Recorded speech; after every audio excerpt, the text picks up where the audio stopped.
Now, traditionally, at that time, India was, still going through a bit of a program where there were businesses in the professional facility management space that were still coming in, not as much of an advent in terms of, the professional spirit.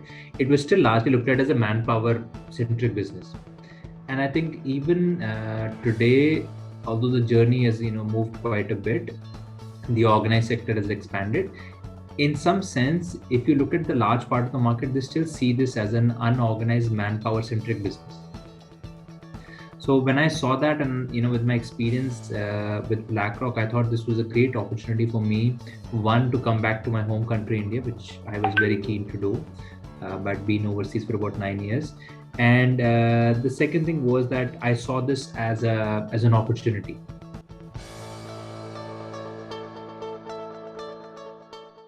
So in the last 10 years, wages in India have doubled.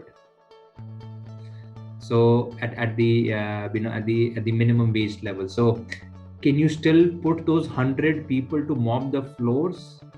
Probably not.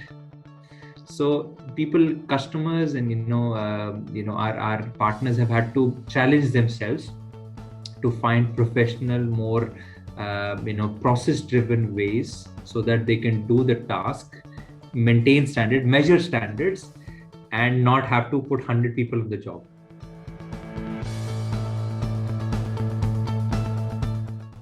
So, one of my greatest success in that story is that what I saw 6 years ago in UK, which is part-time cleaning.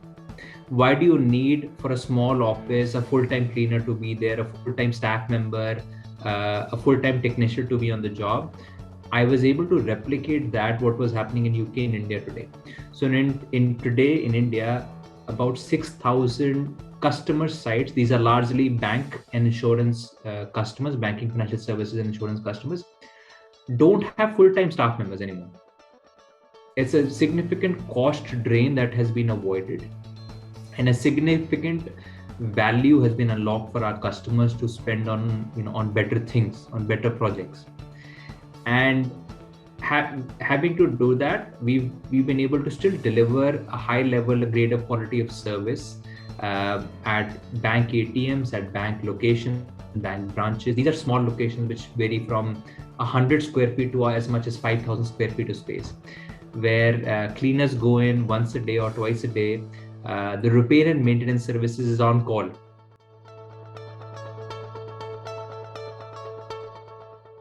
The investment in technology enabled has been very limited, and almost every time that there's been a push made towards tech enablement and leveraging this piece, it's been looked at with a scorned view that we're already paying so much on staffing. Why do we want to pay more on tech? And every time we talk about additional investment in tech, it's just challenging to get that journey across. Again, that area is improving. In the last 4 years, I know personally, I've invested a lot of conversations. I've engaged a lot of supporters for this. I'm proud to say that banking financial services are probably the first pioneers in this space, where they've heard us. And tech enablement's done, as well as businesses such as e-commerce sector. That's another sector where they've utilized tech enablement to improve service, reduce redundancy and cost.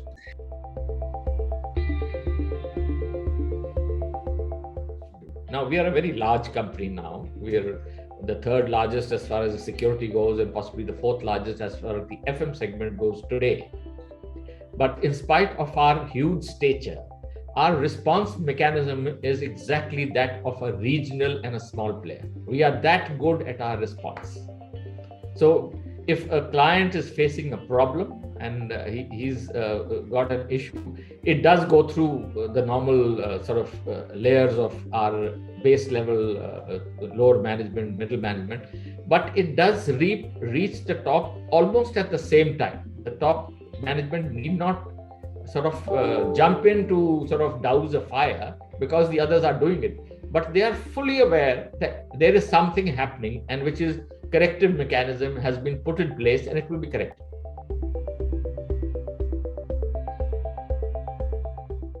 Our training levels, now when I use the word training levels, it's actually an internal training mechanism that we put in place over the last couple of years, where anybody who joins at whatever level, we put him through a very structured on-the-job training program. It doesn't mean that I send him off to an institution to train. I mean, those sort of small capsules and workshops we keep doing off and on. But otherwise, the training module within the organization of connecting people at different in different areas of functioning, so that his growth path is more clearer, understands a larger part of what is happening across, not only in the sort of field or theater that he's an expert in. So giving all that to him, he knows much more. We can we are flexible enough to move him from one position to another, give him a little bit more of more happening for him. He enjoys it better, and he'll stay around and deliver. So the thought process, the bandwidth is increased to an extent that inputs coming from people come from all angles that we have sort of exposed him to.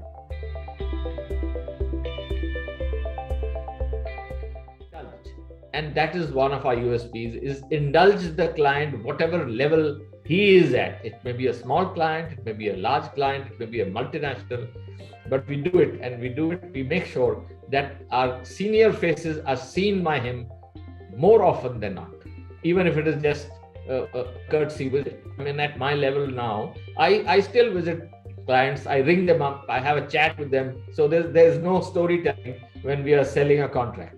We're telling him we'll give you A, B, C, D. We'll give him A, B, C, D, and throw in an E also. So that's how we make sure things are good. And he never has to look back or look over his shoulder or look sideways, I'm having a rough time, I think I need to change. So we have clients with us who have been with us for the last 20 years. 20 years today, he hasn't changed.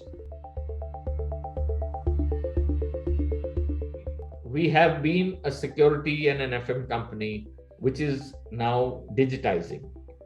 We will, in due course of time, become a digital or an IT company giving security services. We are going to change the way we look at security and change the way we look at FM. We'll be giving the services, but they will be so automated and digitized in their the way we go about it, that the manpower need will go down greatly.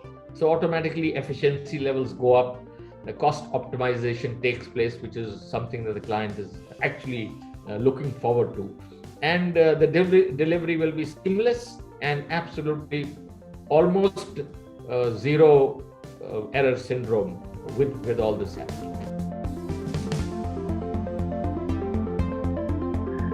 So one area that we've picked up very heavily is that we want to become a sought-after workplace. With a simple mindset, if we are able to retain the talent, our business would grow faster, our clients would be happier. So one thing that we've pushed very aggressively is having long-term employees. So in majority of our business leadership positions, you will notice that all of them have actually grown from ground up to certain level to reach where they are. And we try to find internal opportunities for our employees to see where they would best fit in the entire ecosystem. So someone might join in finance in our organization, but over a period of time, we'll realize, or that person will realize, I'm a better fit in operations, or I'm better fit in strategy. So that is how we tweak it forward for them. And it's just for the essence of the fact that we need to have a better employee satisfaction rate to have a better client satisfaction rate. If your employee is happy, your client will automatically get the best product. If your employee itself is quite dissatisfied, he or she will not work optimally, and that will itself impact our clients' satisfaction rates. So we try to interconnect these two activities to drive and say, we want to be a sought after workplace, not just in India, in UK and Singapore as well.